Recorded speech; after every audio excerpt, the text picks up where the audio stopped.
welcome to the Junkyard Love Podcast.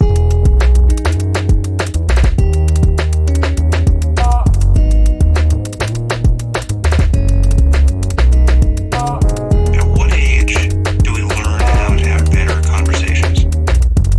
At what age do we learn to have better conversations with ourselves? Hey guys, hello, welcome. I hope you are well. Today's recommendation, as I love to give a recommendation right before these podcasts go off, is not in the form of a TED Talk or a book, but in the form of just kind of an overly obvious thing.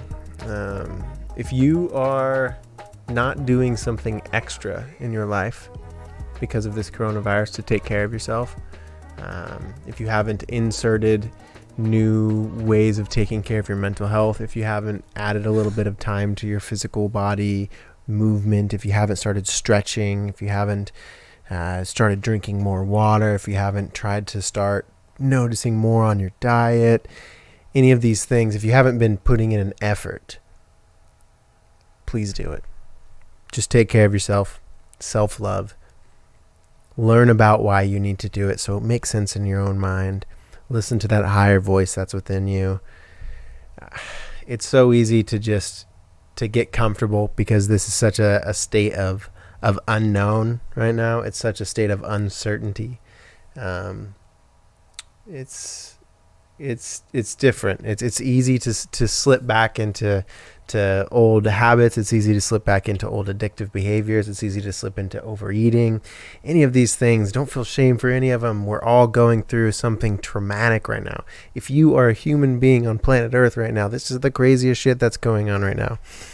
It's not even just about the coronavirus. It's about whatever life is going to look like after this. It's about the mental health effects of things right now. It's about the changes that are going to come. It's about the uncertainty that we're feeling right now.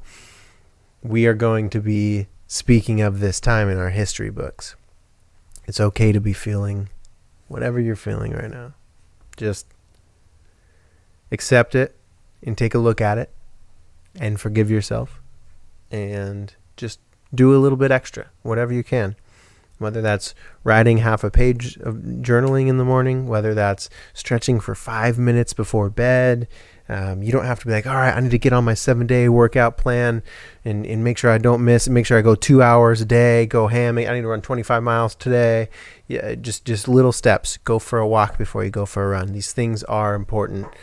Don't avoid how you're feeling. Don't let the anxiety just project you into more busy work.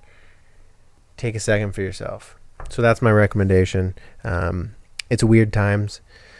I'm going to keep going with the podcast, of course. It's just a weirder vibe, talking to people about their dreams with this uncertainty is different. I'm navigating where I want to express myself and in what ways around this whole thing. I'm trying to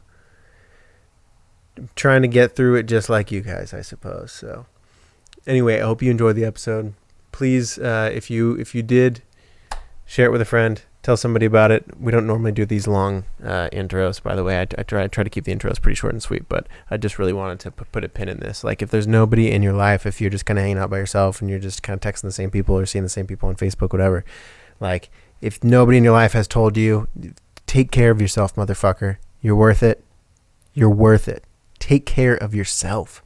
Think of your highest self. Think of you looking in the mirror in 10 years, in 20 years, whatever it looks like, whatever our weird shit after this whole crazy coronavirus thing, whatever life looks like then, just let yourself daydream. Use your imagination. Seriously.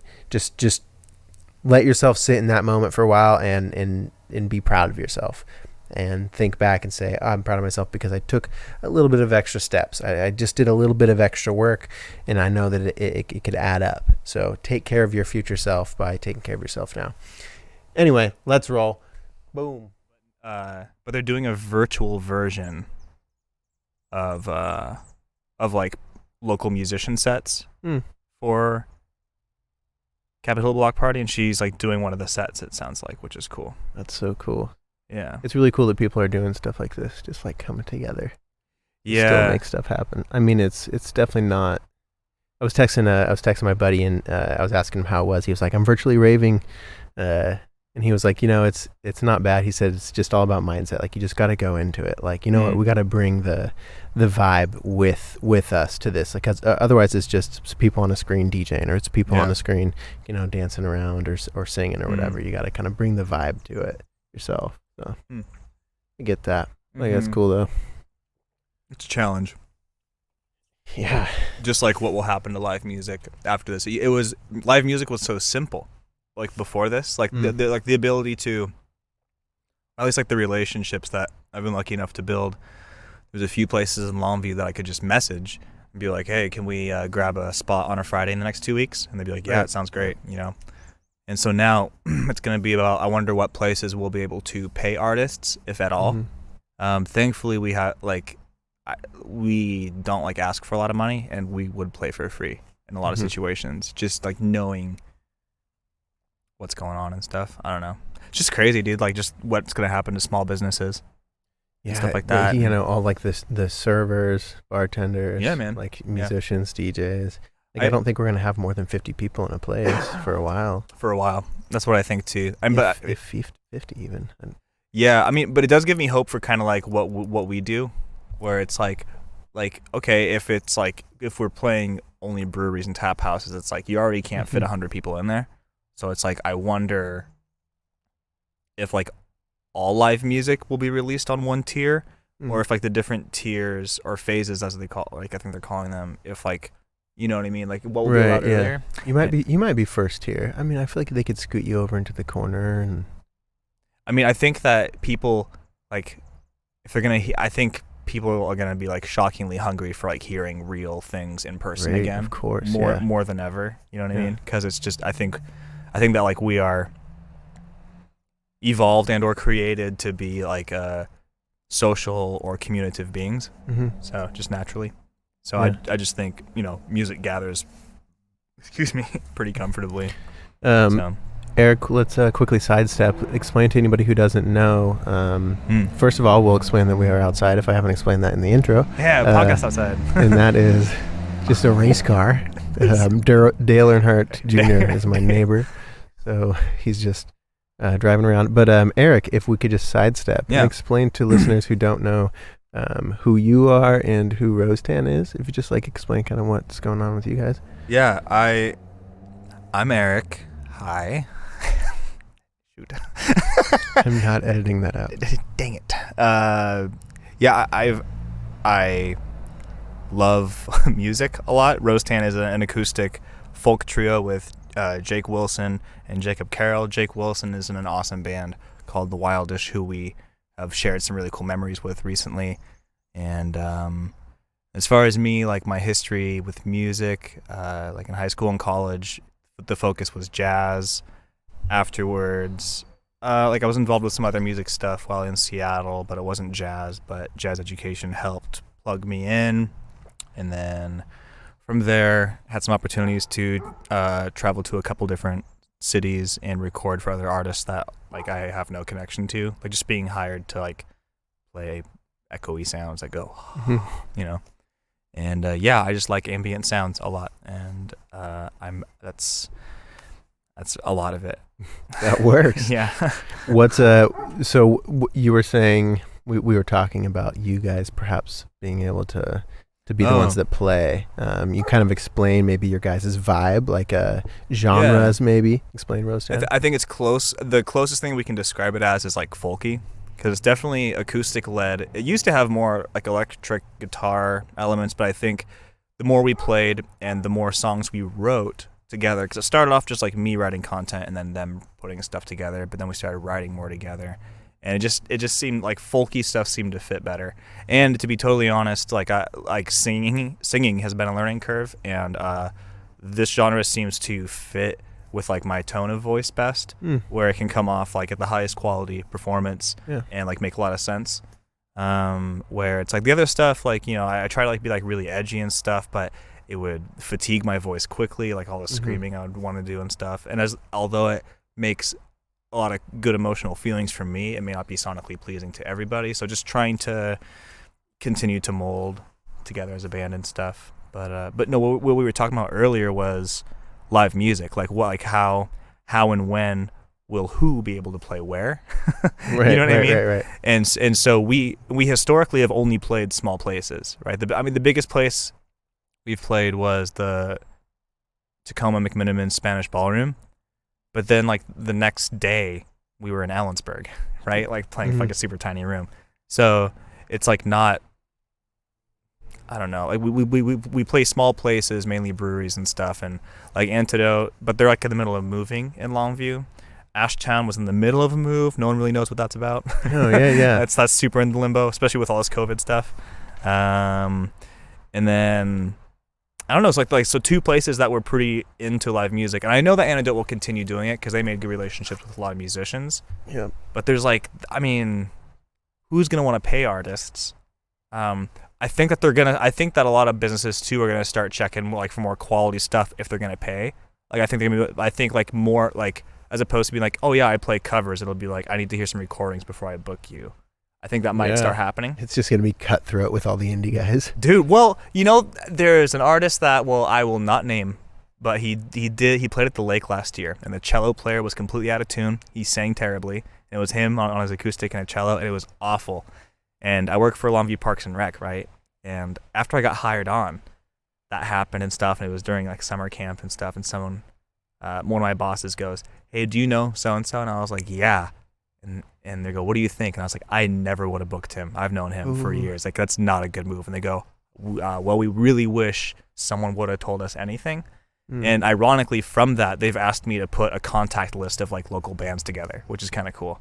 Oh, so it's like, cool. Like getting like Alpine Grace in there and the Wildish, and like, so that way it's like if they do a summer concert series or a live stream series, there we go. You know what I mean? So it's taking that community we've like made, and we can, pass it along. Continue to use it, with how the times have changed. Yeah, I just got another bummed out because the 4th of July isn't going to happen like at the lake. Oh, it for sure won't happen. You know what's funny is I would not probably even go. Yeah, I'm nostalgic about something that I was like that you like claimed will avoid. To be over, but now I'm like reminiscing. Maybe I will go next year. I hope it's allowed, and then you're looking for parking, and you're like, you know what? No, I hate this. This fucking sucks. Juice is not worth the squeeze.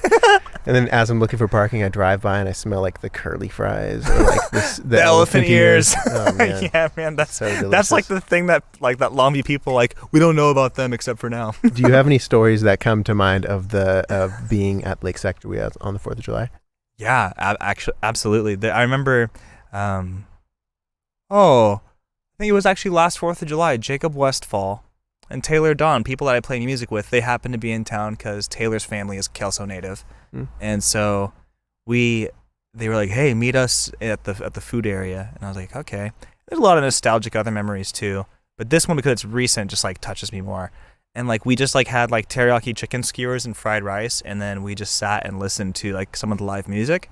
And then us being musicians, naturally, it's pretty easy to like pick stuff apart and have stuff to say.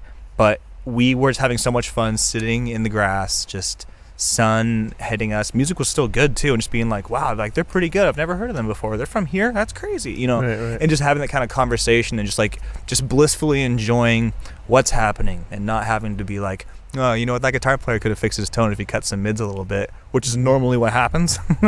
But not having those intrusive thoughts is nice. But other than that, probably like in like middle school or high school, like when you have a girlfriend, you guys get like matching bracelets, in the flea market. Right. That's pretty good. Or like I think everybody has a Frisbee with like one of their ex's names on it, like the paint. Those paint, like everybody everybody has one of those. Unnecessary. Those are the things like you never would have. You don't want that. There's never been a time in your life where you're like, wish I had one of those. Yeah. And then you walk by that thing and you see that they're doing it, and you're like, we have to have one because we don't. Dude, that's exactly what happened. We don't previously have one, so we gotta get one. Yeah, they're stupid, but we fall for it. We fall for a lot of things. Yeah. So like a $12 elephant ear. We think that fried sugar dough is like worth that, but it's like you go to like Stuffies and you order like a gob, and that's what an elephant ear is. At what point do we like hack the human taste bud to be so like Dr. Pepper, like they talk about their 23 flavors. Mind talk blowing. about like Incredible. yeah, like I know, right? I just that number's incredible. Chef's kiss. but no, like at some point, like we're so good at this shit. Scientists are so good, like Coca-Cola and Pepsi. They can hire literally whoever they want. The smartest people, they can be like, can you please tell us how to make the most delicious soda that everybody loves so much? Like, at what point do we just make the best stuff? Everybody is just like they can now afford the best scientist, and now everything is just like it just tastes all like sugar.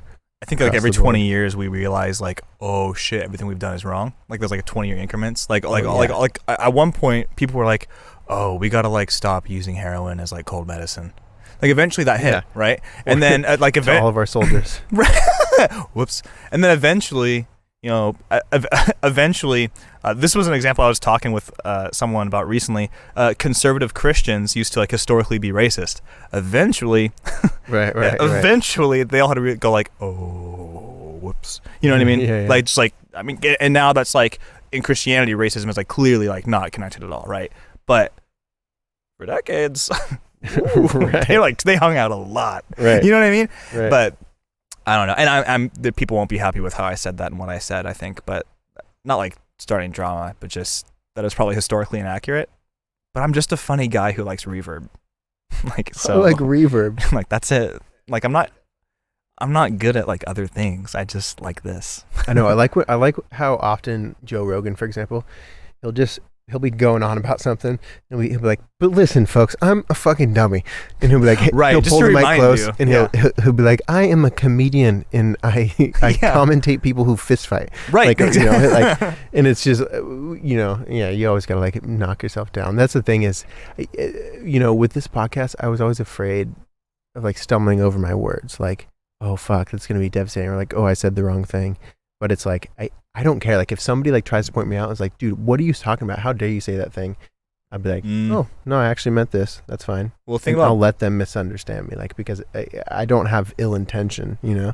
No, and the thing about podcasts as compared to like making like a clip or a YouTube video or something, it's like in long form content, it's hard to edit a whole conversation and censor everything, because the art of a podcast is that like we're talking off the cuff, like it's what's off the top of your head, it's what's like on your mind, it's how you feel, and sometimes we say things we don't mean or fully understand or like whatever, and like that happens, or you might contradict something you said like previously in life or in another episode, and like that's not because you're wrong or stupid or doing something wrong. It's just like it's just that's not the intention. It's long form content. You're just having a conversation, right? You know what I mean? It doesn't need to be people want to take snippets of things and like make it a weapon, but I feel like our whole politics, like our whole entire puppet show, whatever thing, is a good example of that. Like everybody just trying to condense, like, well, you said this, sir, you said these exact words. Like even like the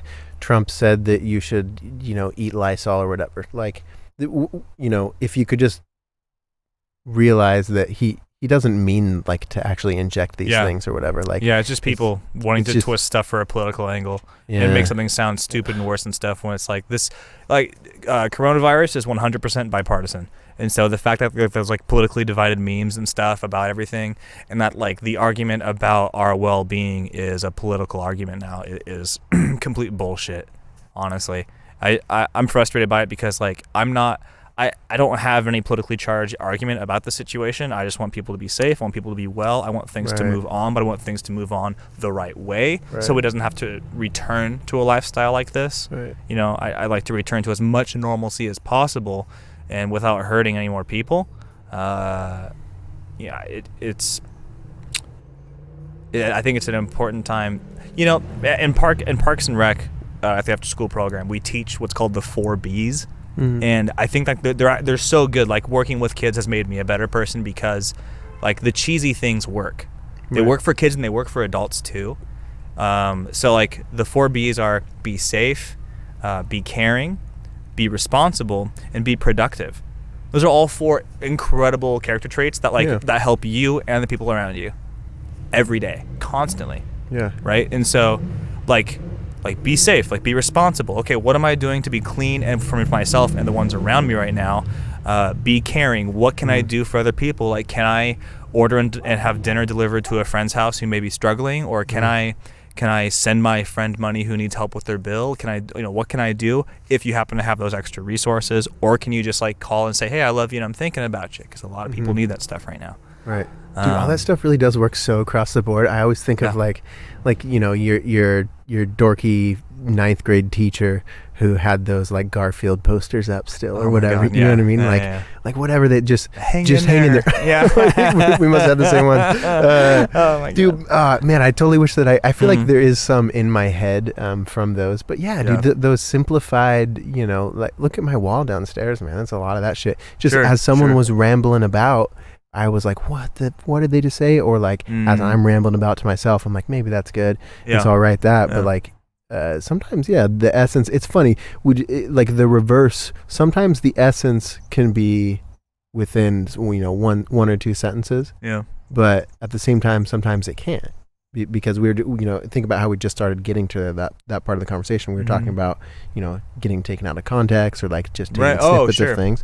Okay. Man, so that's like, the art of conversation really is an art. Like it really is. Like, man, the more I'm doing these conversations, the more I'm doing this podcast, it's like you watch like the thoughts that go through your head as you're having the conversation. Like like for me, as I'm like, like with like ADHD or whatever, like sometimes I'll be like, 20 seconds that went by that I was in my own head. Like I was thinking about something, I wasn't listening to them.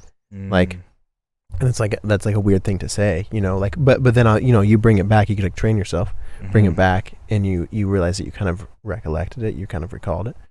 But it's just interesting. It's just interesting to see like not only how, I realize how my mind seems to work differently than other people's in conversations, but also super the same. Like sometimes we can like, we both think of the hang in there thing, and we both can agree that like those one sentence things can just be super powerful. Yeah, I think there's a lot of power in simplicity and a lot of different things, and like a lot of different facets of life. Like in music, I found a lot more power in simplifying songwriting. There we go, figured it out.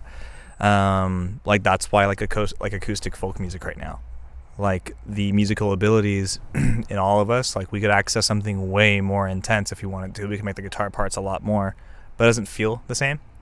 And there's something about like having restraint and intention, and like knowing like, no, this simple thing carries so much more, and like knowing that. And I think that also happens like with dialogue. I think that also happens with little gestures, so like we received not a lot, definitely not a lot, but we received like a little bit of money from Spotify, like under $100 type money, you know what I mean? And I gave like $40 of that to Talissa, who has been doing like all of our photos and stuff out of Portland, because she has never community. She's never asked for money. She's just like, oh, the exposure is great, and it's like you're the one who's like kind of blowing up in the Instagram photography world. Like her film shots, like has a few like photos that have over 1,000 likes because like it'll get reposted by someone on a story. Like she's building this network of really talented film photographers. That's just an observation. I don't know facts about this, but she's gained a lot of followers and her likes are increasing, and it's because she's just like doing her thing, and it's just so cool. And so I'm just thankful that we're able to work with her. She's really, really smart and good at what she does. Well, it's cool to bring that money that you guys got from Spotify like full circle. You can just like, keep feeding it into your art, her art. Yeah. It's like I don't even think about it. I want to keep going in both ends. Yep. What has Spotify been like for you guys? You've like, I know because you were doing a lot of just Bandcamp before. Right. And Bandcamp was like really successful for what it was for us, like having that acoustic EP come out last August and then get collectively 2,500 plays between 3 songs, which is like great. That's awesome. That's like a huge, it was definitely a milestone for me personally, for my own music and stuff, just having the local community back you like that. And not like, because there's so many different parts of the community and stuff, and I think we play well to like the 21 to 40-year-old crowd. I think we play well to that, and I think people connect to it well. Yeah, 41-year-olds out. Get fucked. Yeah, they not a huge fan. Yeah. They did not. Boo! Boo! My birthday was yesterday. Boo! Everything's changed. Yeah. Your neighbors are probably upset. I know they're trying to work from home. Whoops. Karen, I was saying, I made jokes and laughed and snorted. Talking about Spotify. Oh yeah.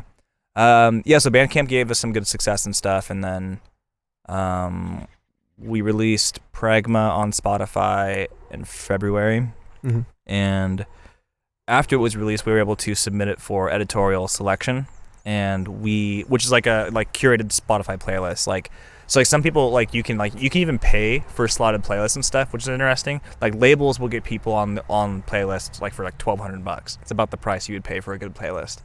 But we got lucky to get selected for a couple of them, and some playlists are all the time, and then some playlists are a week long, where it's this week's new release or whatever, a title about this week's something, and then next week it's a different batch. So, but we went from 55 monthly listeners to just under 4,000, and I fully credit that to Spotify and algorithms. We don't know 3,000 people.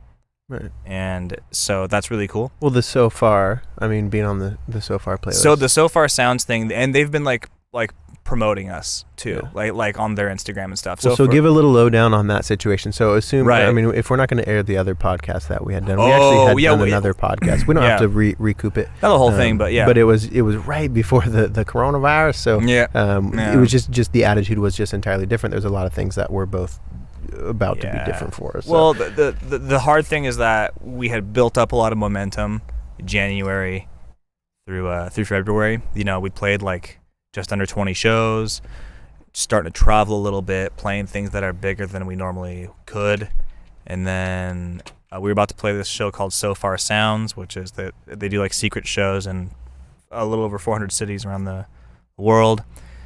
People buy tickets. That's usually about 120 people max in a room, and it's literally blankets and pillows on the ground, right? Of people who have cool homes.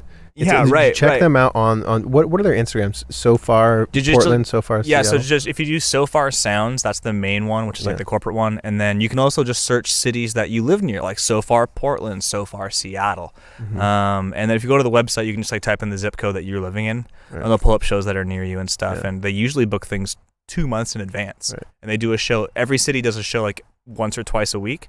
Seattle would do multi-site stuff, they do 2 or 3 shows in 1 week. Or in 1 day.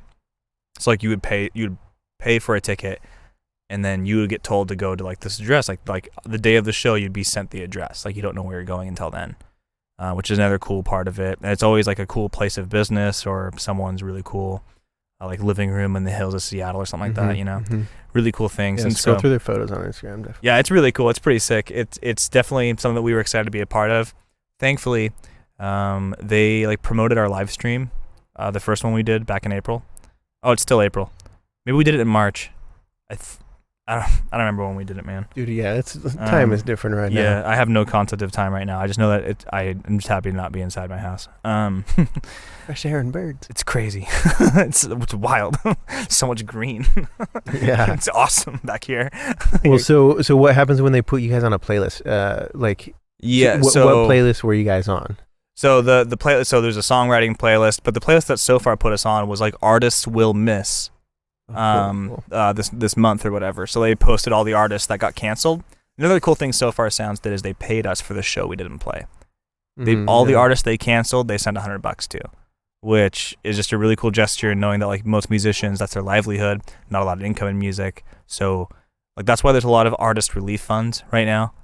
We don't need that because we all either have our own resources, or for me, I was lucky enough to be on Washington State unemployment because working for the city and the school district, so it's that's fine. I don't need to be a part of an artist relief fund. I don't need money from stuff like that. But the So Far Sounds thing was just a separate thing that was cool. Right. But yeah, and then with Spotify stuff, what's interesting about playlist placement is that it's easy to get excited about it, and it's easy to get excited about numbers. I was pretty thrilled about it at first, but then when I was able to get in contact with a representative and talk about the details of our analytics and stuff, because we were talking about the next song release May 10th, which we have a song coming out May 10th called Warm Eyes Soft Skin. I like it a lot. I hope you do too. It's a fun one. Beautiful. Yeah, I think it's a good page turn. I think it sounds really grown. You know what I mean? Like, hey, also, listener, right now, if you're listening to this on Spotify or wherever, just you can still listen to this. You don't have to pause it. Just go over and type in Rosetan, Rosetan, and then hit follow. And then you don't even have to listen to the songs right now, but you can hit follow, and then you'll just see right when they release it on May 10th. Yeah, May 10th. Absolutely. Thank you. Yeah, and that's another thing. It's like, so we have like several thousand plays or whatever, but so around 30% are listening to it all the way through. So like 60 to 70% of people are at least like skipping it after the halfway mark. So and then our followers were at 241. Halfway mark, that's how they measure that? If it's No, there's different plot points they can measure stuff by. Oh, right. Analytics can go real deep, apparently. I know, dude. I don't want to look at it on this podcast. It's annoying. Yeah, it hurts, kind of. It's weird. It does a weird thing to your pride.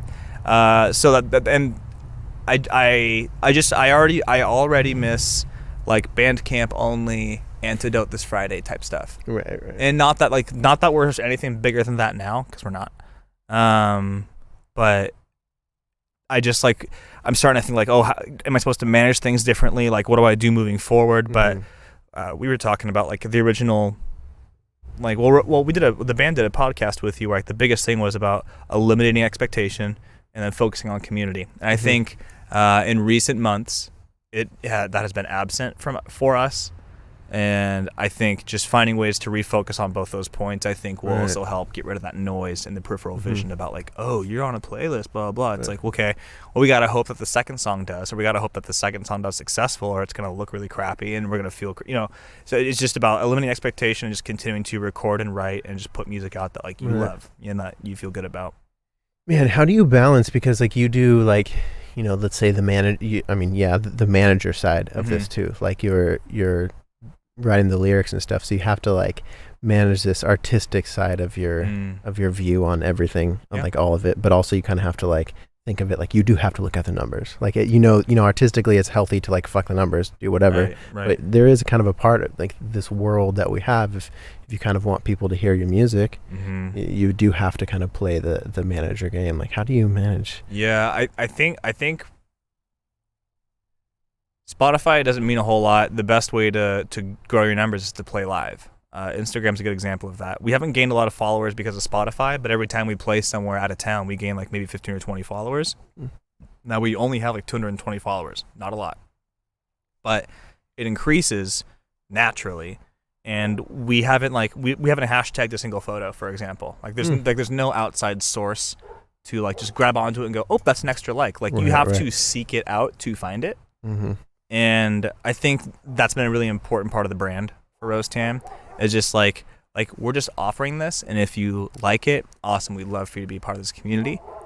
And it's okay if not. Like there's no spotlight to compete for. There's like, just understand that we got here just like being who we are and stuff, and that we're still gonna enjoy playing with a bunch of like our local like favorite bands and stuff like that. There's nothing like, the numbers may help us be an opener somewhere someday or something, like in Portland or Seattle, and we can cross that bridge when we get there. But guess what? That's probably about 6 months out. So right. So I'm not really worried about, I want to say I'm not worried about the numbers, but I feel like I would almost be lying. I had to stop myself. I naturally worry about it, but it's just, I feel like you've been able to keep a good balance of these things, though. Like, yeah, and I'm not really doing a lot of inner dialogue to do it. I think there's like, I just have like a sensor where it's like I can feel like if like I can be typing out a post, and I could be on my second or third sentence and be like, this is pretty self-glorifying, and I was like, I'm not going to post this after all. Yeah, good for you. And so just recognizing that like, oh, this doesn't do a lot. Like, it's good to celebrate and inform people of something, but it's like, okay, well, are you trying to like rub this in, or are you trying to make a statement? Because if so, that doesn't help the brand of the band. It doesn't help the integrity of the other two bandmates that you're with. You know what I mean? Right. And so you I don't know. Being in a band is nice because the creative side and the marketing side becomes a lot more selfless. Like I greatly care about my Jakes, including you, but I care about making maintaining the integrity that is Rosetan and not having that being compromised, and knowing that they are a part of that integrity, and that they have helped build up my own personal integrity, right? So it's just not stuff that I'm willing to sacrifice, because I mean, like right now is the first time I've like liked myself as a person in a while, and I know that like this kind of mindset is what's like what helped propel that. Right. You know, like having fruitful creativity has helped me be a better person, and fruitful creativity also meant being like honest with myself about where I'm at, what the process is, knowing that I have like a cool number on Spotify in 8 months that really might not be there at all. Mm-hmm. And so like the our job is just to continue doing what we're doing, like that, like playing at the Spanish Ballroom in Tacoma. That's a cool thing, but it's not like we only played venues that big after that. That was a moment, a cool stop on the road, and you keep traveling. Mm-hmm. All right, the Spotify thing, that's cool, that's awesome, and we keep going. Right. And we'll see what happens moving forward. Yeah. You know, I'm hopeful. I mean, I'd be lying if I said I didn't want success. I do, but all of my favorite artists had success come in a very organic way, and their success is not like a blow-up success where they're being played on the radio. It's like there's a career in music and being this good songwriter. You know what I mean? Like you can build this reputation over years, and I'm just willing to take the time to make it happen. Right. For once. You know, you can't. Oh, this is a good quote. A lot of people want to emulate like the final product of their vision and stuff, but they want to like skip the process. Right. Yeah. We're nowhere near through a process of anything. Right. So we can't skip anything. We're just gonna keep riding this out and just enjoy it for now. Yeah, that's what it's all about anyway, man. Yeah. Like it's I mean, a time like this, you know, being quarantined is a solid reminder that that's what it's about anyway. It's like being able to see your friends, being able to play just a Friday show at a local brewery. Yeah. Like there will be a time that you realize that you look back and you're like, oh yeah, those are the good old days. That's where they were. Man. You know, that's, I mean, you guys are doing a great job of, I mean, just because I know you guys personally, you do a good job of genuinely enjoying these. Like, it's not like it's work. It's not like it's like, okay, on to the next one. Like it's, you guys have a seriousness about it, but you also have this enjoyment. Like you guys do enjoy talking to people about your music afterwards and, and meeting people and going to these new places and getting in the van and having the long bro to bro conversations, like the whole ride over the mountain, you know? So, that's what it's all about, man. Like driving to Ellensburg with Jacob Carroll last time. I love that you mentioned that, because that was so cool. Like most of the drive, if not all of it, from Longview to Ellensburg, right? No music, and we didn't need it. Like we would talk about stuff, or we just enjoy the silence and the drive. Like because like there's such a fulfilling feeling. Like when we're traveling to a small town to just go play music, and that's it. We're not saying like, oh, we're on tour. Like we're not embellishing it. We're not on tour. We're not doing this and that. We're going to go play for 25 to 30 people, and we love those people. That's why we're going back again this month. So like just like we go to engage with the same people because we made friends, and these friends want to hear us again, and we want to go play for them, right? And we don't make money from the Ellensburg shows. We've hit financial losses on both. You know what I mean? Because you rent a vehicle and you get out there and you may get paid, but that payment covers like 2/3 of the vehicle and like all this kind of stuff. So listeners, by the way, if you didn't know, most of the time when you see a band, well, not most of the time, but sometimes when you see a band, a lot of the times, they're really not getting paid out of a place like that. No. So a tip jar, just like, you know, maybe a 5, maybe a 1, whatever you got. And there's some places like, I mean, it's going to change now, but there's been some, like McMinimans, like they pay musicians pretty well. You know what I mean? Casinos pay musicians very well. Yeah. You know what I mean? I can go play for 2 nights with a couple of friends and stuff, playing guitar, and it's their music, their set. They just tell me what key it's in every song, and I just like fiddle faddle around. I'm going to walk away with $600. You know what I mean? And I'll get put up in a hotel room, but you're in the middle of nowhere and you have to drive for 4 hours. But that's what music like is. There's this really huge like glorification of this final product that is a very small, narrow area of music, which is like, wow, what a big successful rapper. That's like the big brand. Like every ad for becoming a musician or be a producer or learn how to mix, it's all based around hip hop and rap now, which is like fine. It's fine. It's what's popular and that's great. But like music stores are closing because no one wants to hold an instrument right now and take the time to learn to do that. And it's because like there's this weird quick gratification glorification of this thing. There's a few artists that I know, like that I work with out of state and stuff, where it's like their product has greatly diminished in musical value because they've wanted to conform to a vision or emulate a product that like is not there. Like they're not that yet and stuff. And so it's like, you used to play guitar like all the time, like you need to do that. And I can only like identify with that because I avoided playing guitar for a few years because I was like, oh, people don't want to hear that. And it's like, well, when you do what you're best at, people will want to hear that. It's just about like right time, the right place. You know, I mean, I turned 27 in May, and it took until now to have like a good hit musically, for myself, my solo stuff. I've done stuff with other people, and that's great. But I wanted something that I did that made it sound like it's not me. It's, you know, everyone else around it and the whole team and stuff. But well, I mean, I guess the initial jump was your writing, so it's kind of that's what I was trying to say. Rosetan was birthed from your first, like it was your idea first. It's not like you're claiming it. No, but it is like, you know, like a lot of the songwriting and stuff. It comes from personal experiences, or it's like trying to overcome like stuff that I've avoided mentally and emotionally, or stuff that you're projecting into the future and stuff. Like Where My Soft Skin is really cool because it talks about, I don't know, it just talks about something that I think I really want right now, but it's also like it's not too. Excuse me, I burped. It's not to anyone though. You know what I mean? Right. Okay. Like it's like projecting. And that's one that's out on Spotify on May 10th. May 10th. Yeah. Right, okay. Yeah. So that's like a really important thing for me, and we were talking about that earlier. Like I have a good mentor I can like send some stuff to, and he will recommend like grammatically altering this or write about the same subject from a different perspective / narrative. And that's really opened things up. And then also knowing that like I can't write about the same thing over and over again and expect myself to be better or the music to get any better. Ooh, you know, powerful. Yeah. So the progression's been like natural and it's been good. Like that's why like to this point, like I said, I like who I am. I like the things that I like, and these are good things. Yeah. You know. And I think these songs are good songs. I think there will be better songs in the future. I think I will continue to become a better singer. I think we will all become better guitarists together. I think songwriting as a group will become better. It's just aging stuff with time. Like we haven't even been a band for a year.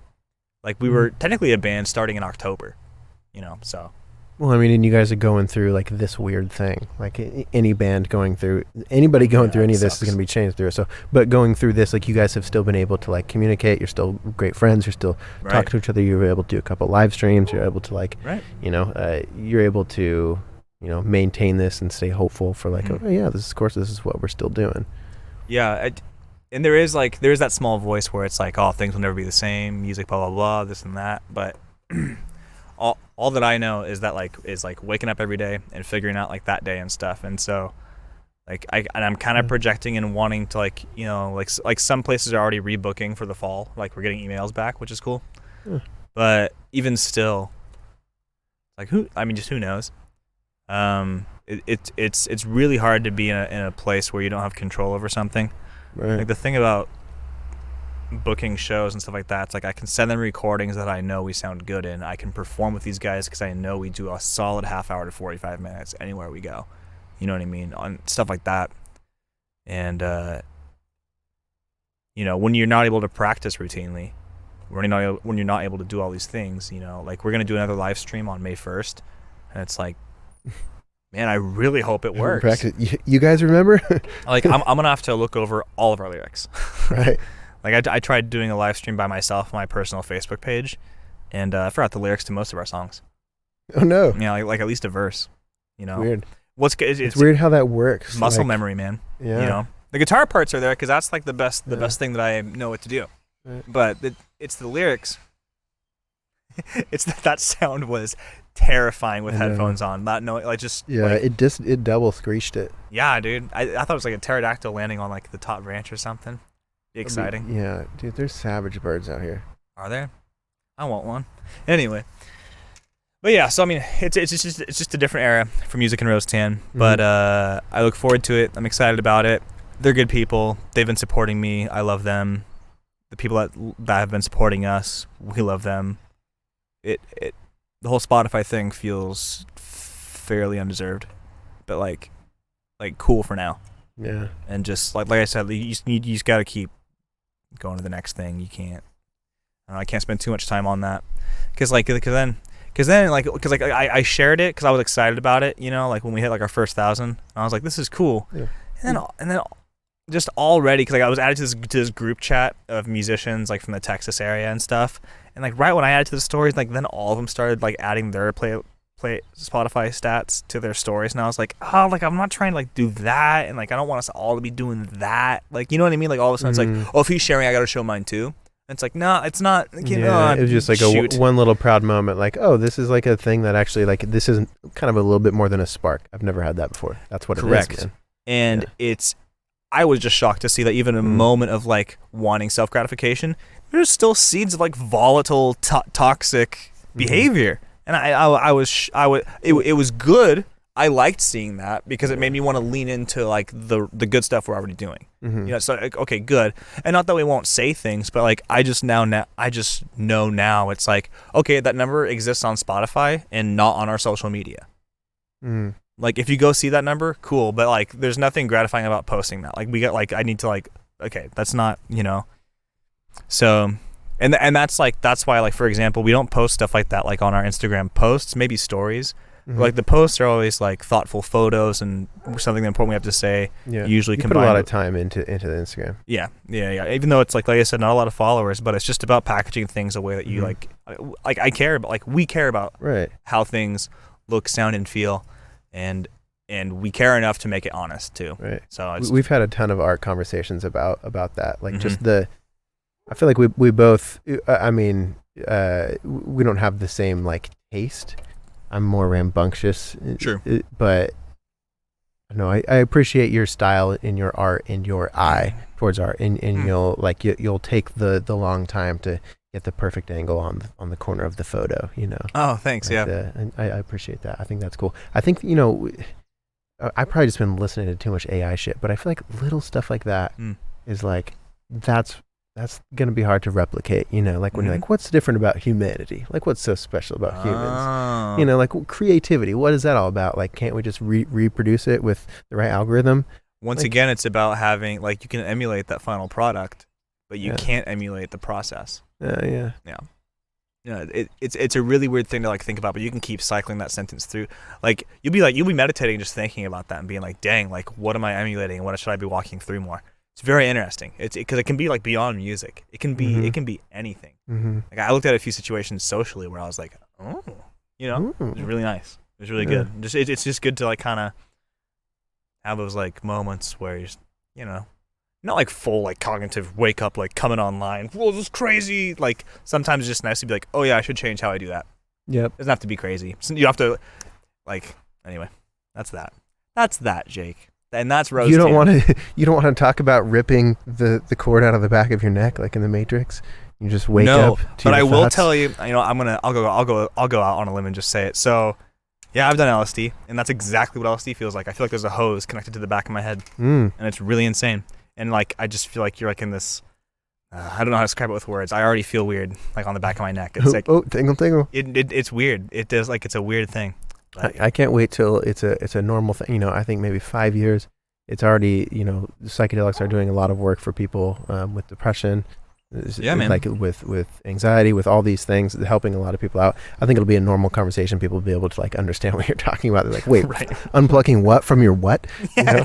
But hey, have you watched the Matrix series lately? like within the last couple of years? Within the past 5 years, I've seen them, yeah. Okay, that's pretty decent. Yeah. I mean, because like I knew that it was a cool story, and I loved the story, like the awakening from into reality, whatever. But like, yeah, definitely. But I think just like I forgot how badass 2000s like the fight scenes were. Oh, dude, absolutely, like, dude, come on, man, so savage. Holy shit! I'm playing early to mid 2000s video games right now, and I'm like, like it's the coolest stuff, man. Right. Man, like it's yeah, like, and you know what, like, and anyone who's into video games now would be like, oh, playing an Xbox 360, that's so stupid. Like, you can't even blah blah online. You can't anything. It's like, you know what? People are allowed to like things. And I like spending my time doing this right now, and just kind of like, you know, ordering these kind of snacks and getting them delivered to me, and I'm having a great Tuesday. Like, why not? Right. Why, like, I'm allowed to do that? Yeah. You know, like, it's, and, but like, man, this sounds so stupid. Bringing it back to like those 4 Bs though, it's like you're allowed to like things, but like just being aware that's like not affecting other people negatively too. Right. You know? That's actually funny because I was going to bring it back to the 4 Bs next, because I was going to say, like, what have you been doing? You know, I want to just make sure during this quarantine thing, I always want to make sure, like, do you have any mental health advice? Like any like little tips and tricks of like things that maybe you've done or thought of doing, or even just like you learn a lot teaching kids, like any more tips and tricks there? My biggest piece of advice is the next time you put your hands on your hips and you exhale really hard inside your house, you're supposed to go for a walk. Like that's a huge thing. I'll just exhale and just look around my room. Like, well, what am I supposed to? I'll go outside, dummy. It's nice outside. What am I gonna do? Move. Walk with your legs and then turn around eventually, and then come back. Like it doesn't. Like Right. why does it have to be like? You don't have to go meet someone somewhere. You don't have to go complete a task. Right. You walking back and forth. You're doing something. You gotta go. Our mind is always like trying to assign us tasks. Like, you need to complete this. Why do I need to complete this? I think but we don't really have this back layer of, because I know that it's important, because I know that I'll feel better afterwards, and I know that I make better decisions when I feel a little bit better.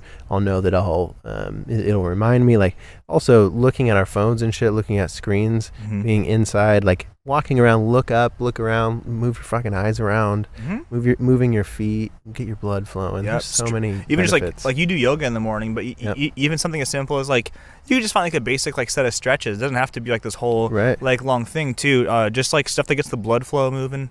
And for me, I have a playlist that I've designed that like the first 5 songs. Well, the playlist is 35 minutes, and I give myself that half hour. Like, I'm gonna wake up. I might I might take a dab or something. I arrange these lights in my room to like give me certain vibes. I'll crack the blinds, open the window, enjoy myself, and then at a certain point, I'm like, I'm not gonna play video games yet. It's still the morning. Right. And then I'll go for that walk then or something like that. Or lately, I've been doing drives. Like I drove to Mount St. Helens the other day. Right. And that was nice. Cool. I drove to the beach the other day, like a while ago. I bought a kayak. Oh yeah. Have you got to use it yet? Not yet. It's still being shipped. The Damn, shipping keeps getting like pushed back further and further. I think it's because of the size of it and like how not essential it is. Yeah, dude, the box is gonna be beat up because people are like, this guy fucking bought a kayak right now. What a piece of It's shit. for mental health.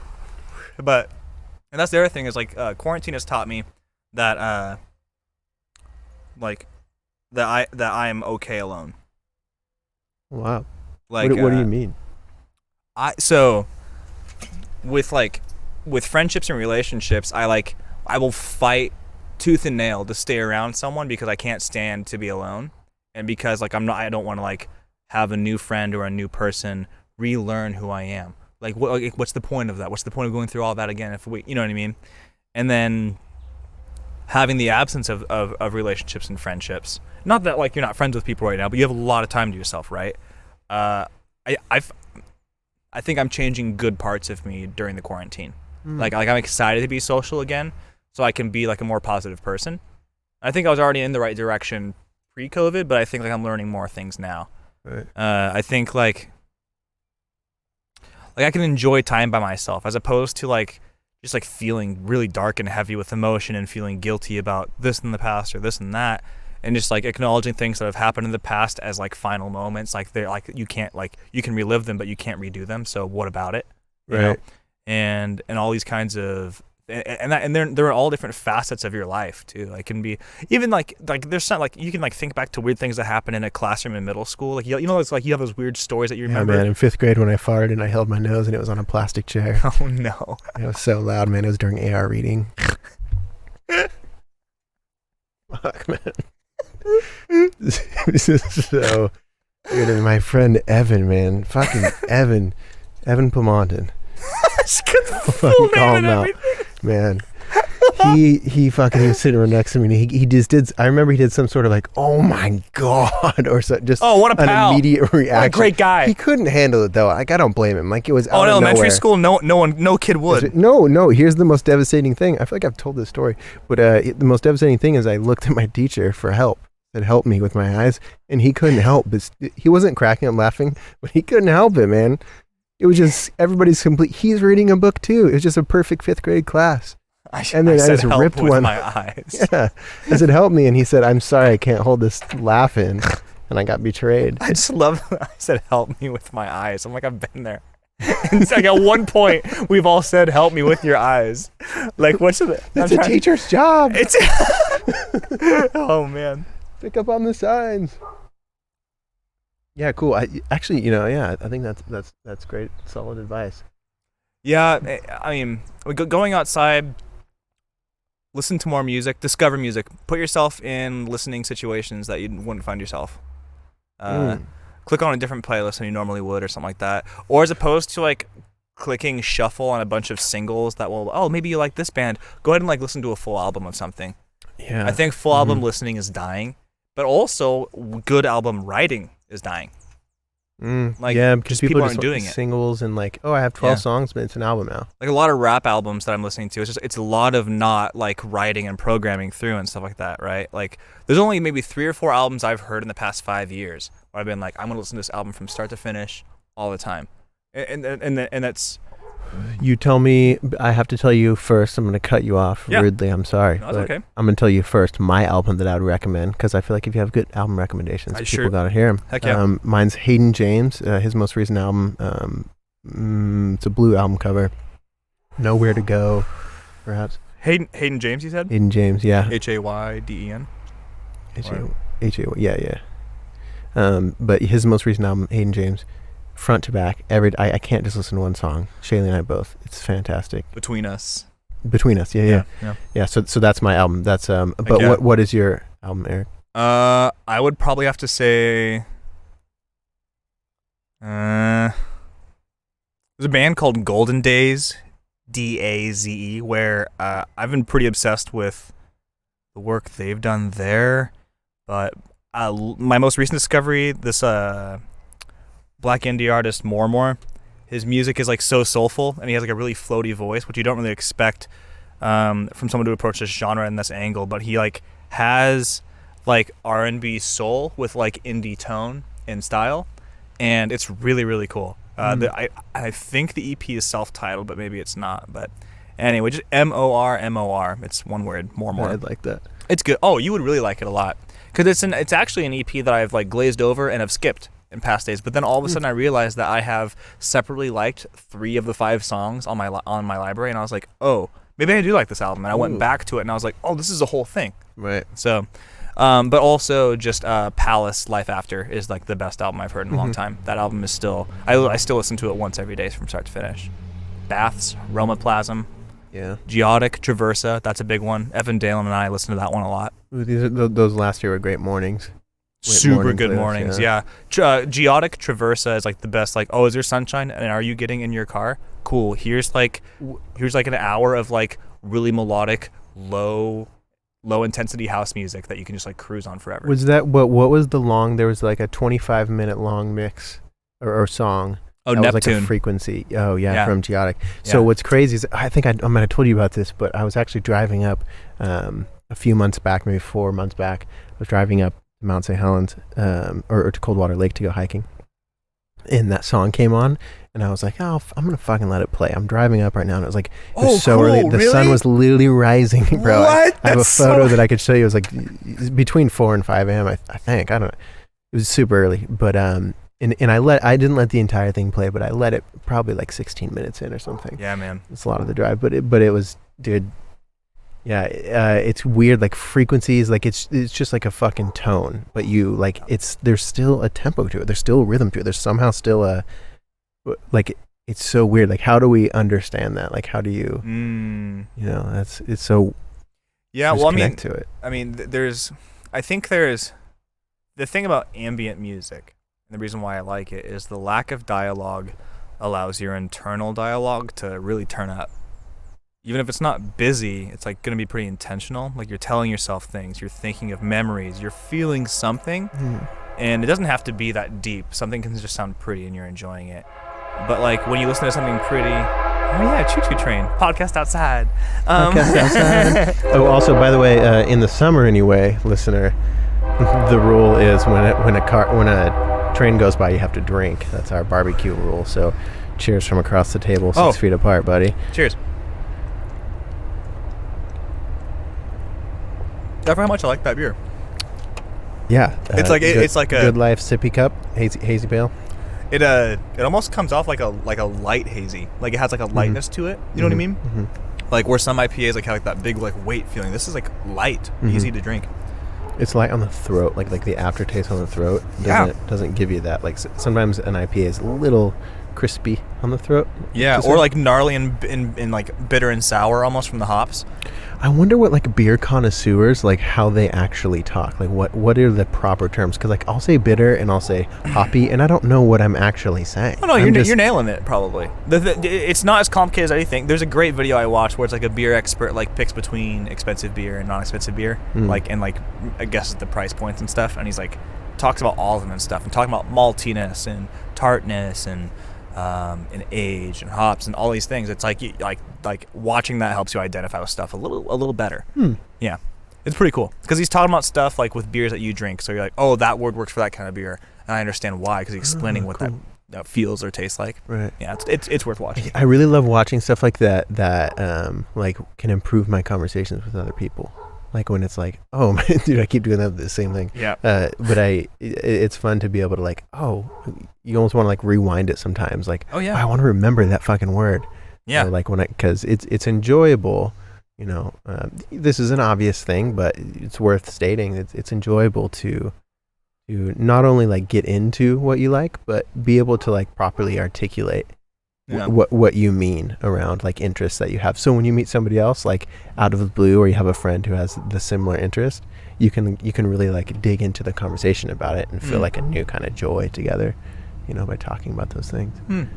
What have you and Shaylee or you just separately, what have you guys been watching during this whole quarantine stuff? Is there anything that you're super into right now, like binging? Man, binging, we have been the Marvel movies. So yeah, we are on. Man, I think we're Are you going chronologically? We went chronologically. That's cool. We took the order. That's fun. Or no. Okay, so I think we're in the order that they came out. Okay. So I don't know. It's not timeline chronologically. That's what I meant. It was like release chronologically, right? Not like two different timelines here, right? Okay, yeah. But actually, way more than that. Ugh. Quantum. But so we just watched the one after Captain Marvel. Is I think the most recent one's not Civil War. Like when they. Have you watched these? Have you watched the Marvel Not movies? a lot of them, to be honest. Oh. I mean, like, I don't have anything negative to say about them. Just like superhero movies, just don't do it for me. Oh wow. Okay. Yeah. So dude, I'm obsessed. So we've pretty much watched all of them now. We like binge watched them. We both love them. Like the movie style. I've always been obsessed with like the hero's journey. Cool. Like I've always had this like why doesn't everybody see these, you know, I don't know. I just there's kind of like a main theme behind a lot of like the superhero sort of like background stories. Like I don't know. I've always liked the hero's journey stuff. Anyway, Sure. So we've been watching those, and we were watching it last night before Shaylee went to bed, and we had lit a fire during the day, and two birds came down while we're watching the Marvel movie, and they came into our living room. Oh, yeah, man. No. It was wild. I was going to tell you about that. Oh my God. It's crazy. Yeah, that's what your text was vague. Yeah. And I was concerned, but now I understand It was crazy. the story. Shaylee folded under pressure, man. She's usually a savage. Like if there's like people bleeding, like if there was a missile that went off in the back of your like backyard barbecue, she'd be like, you get this, you call it. She'd be savage. But like the bird, animal, rodent thing, she's like not a fan of. She was just folded under pressure, bro. She sucked. She sucked. Yeah. I mean, she's great in every other aspect, but that area, she just sucked. God damn. Cool. Yeah. But, so we've been watching Marvel movies. What have you been watching? Well, going back to, you know, there have been, like, select ones that I've watched that I have enjoyed, like, as movies and entertainment. Like, I've never, like, clung on to, like, I have to go, you know, I never, like, really felt that pull or anything. But I'm terribly picky about like what I watch and stuff. I'm gonna like watch a series, but like I came across on HBO there's a series called The Outsider, which is based on like a Stephen King book, I think. But it's like one of those things where cinematically it's shot artistically kind of like that Chernobyl series. Like it's just very like it's just really thoughtful stuff. And the first few episodes it's like it seems like you're watching just the most brutal murder mystery, and then it kind of turns supernatural, and you're like, eh. And then by the end of it, you're like, I believe it. Like, it's like, yeah, it's really cool. It's really cool how it ropes you in. I think I watched the whole series in like 2 or 3 days. Well, I mean, one season of it, and it's good. It's really interesting. You'd recognize some of the actors from other things too. What platform is that on? What? I mean, it's on HBO. So like, I did it from like the Xfinity Go stuff, but I okay. think you can still stream it from other services. Like it's on like Amazon, stuff like that. But other than that, like the Your Mom's House podcast community, like Tom Segura and his wife Christina P, like they have their podcast every Wednesday. Dr. Drew After Dark on YMH has an episode with either Christina or Tom every Friday, and then Two Bears One Cave every Sunday. Mm-hmm. So like I look forward to that every week. Nice. Like there's 3 times a week where I'm like, oh, I'm gonna laugh and enjoy myself. Mm-hmm. Like I'm looking forward to going home tonight and I'm gonna eat dinner and watch Two Bears One Cave.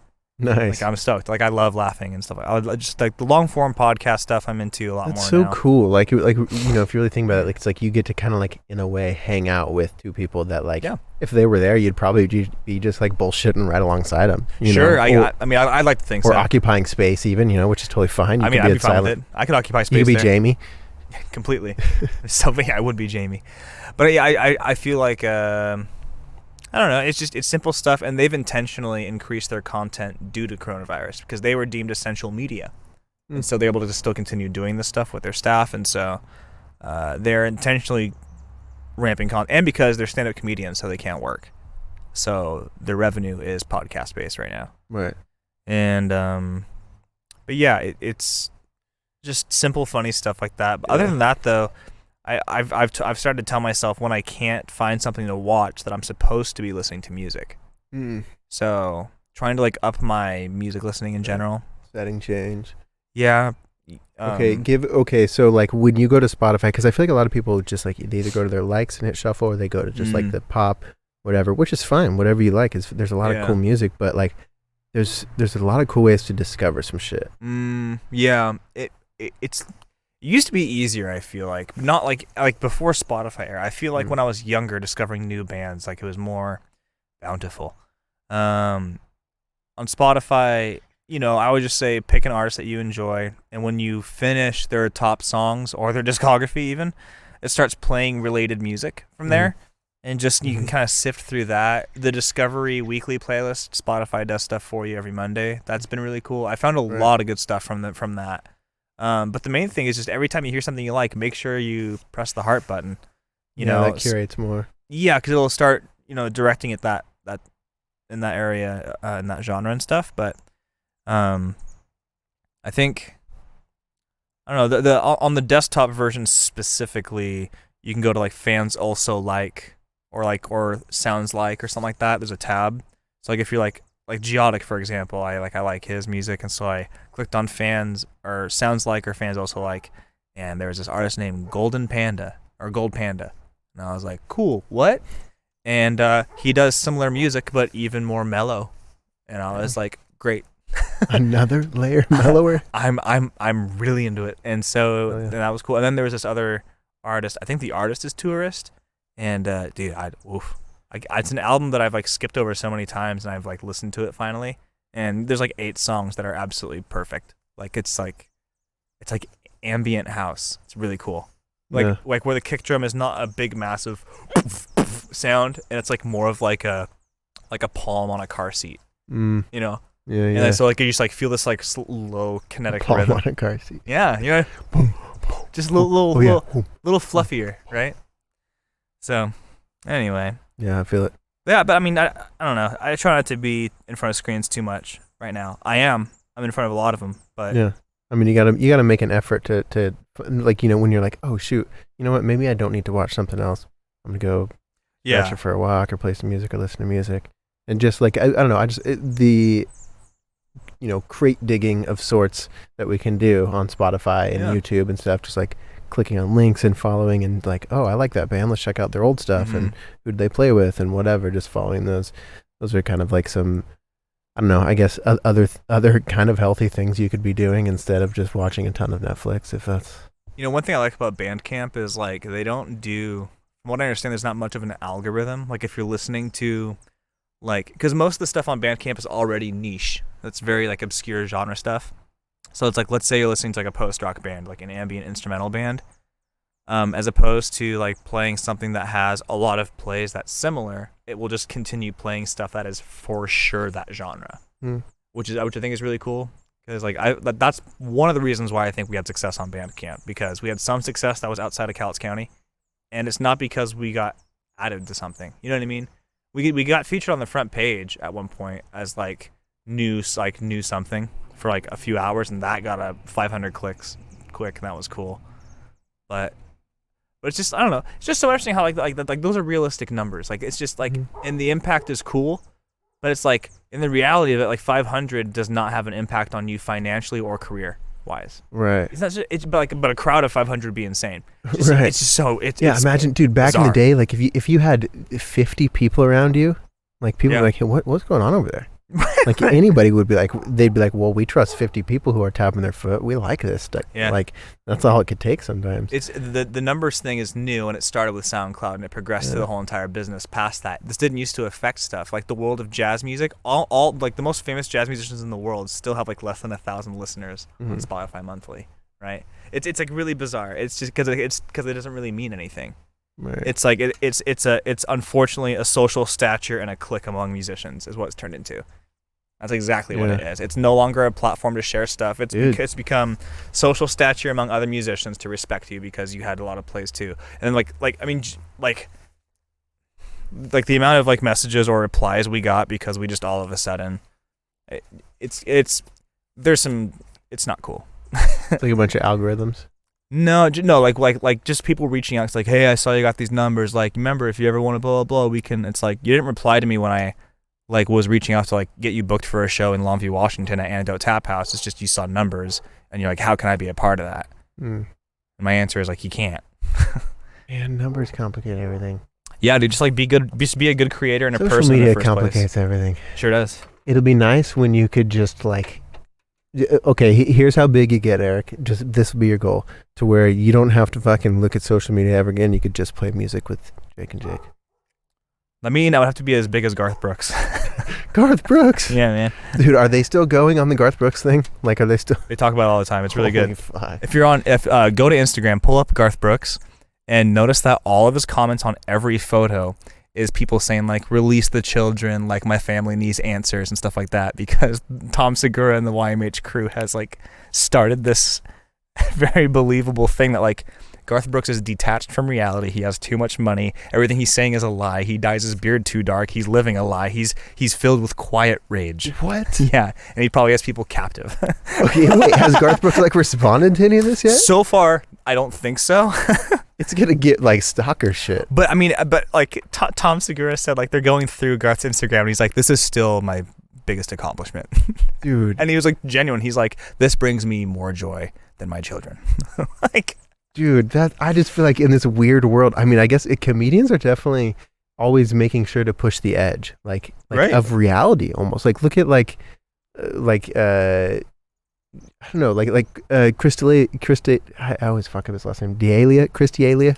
Yeah. Either way, I'm not gonna attempt it. I was hoping you would. I want you to stumble with me.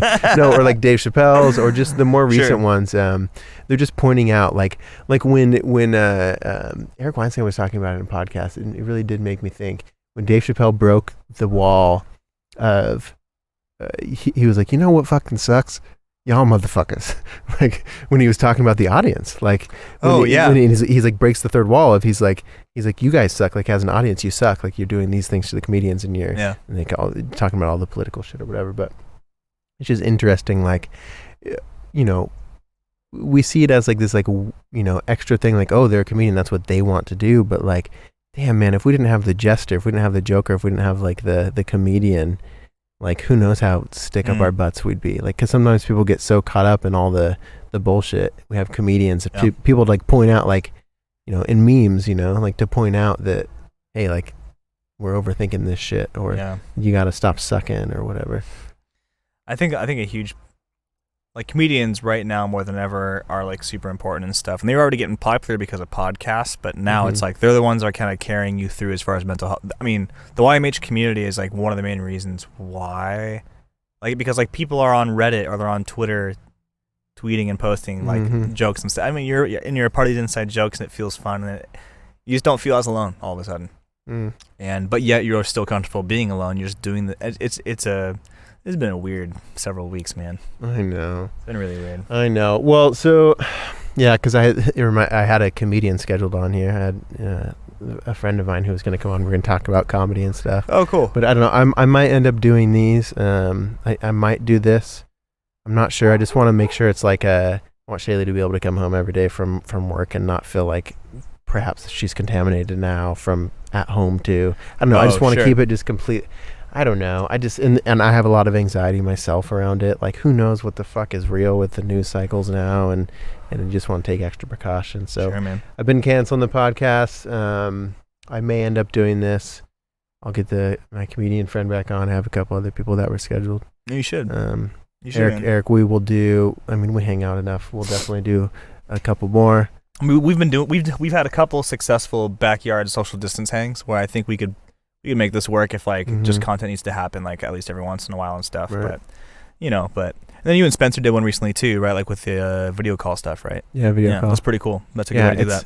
I don't love it as much. I mean, it's okay. It works. It's okay. It's a way to adapt for now. Yeah. It's hard to though. It's just like it's like I just feel like I'm grounded all the time right now. Like I feel like I'm in middle school and I'm grounded.